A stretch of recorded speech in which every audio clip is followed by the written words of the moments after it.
Hi guys, ako nga pala si Justin Animation guys. Sana suportahan niyo ako at paki-subscribe po ng channel ko. Baka naman, hehe. First day of school.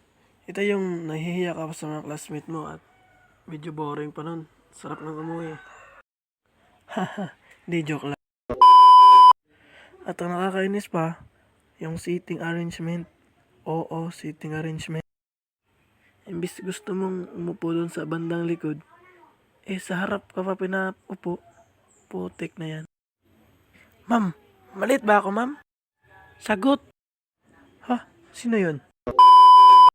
Okay na sana kung matalino yung makatabi mo. Pero yung makatabi mo sipunin. Oo, literal na sipunin.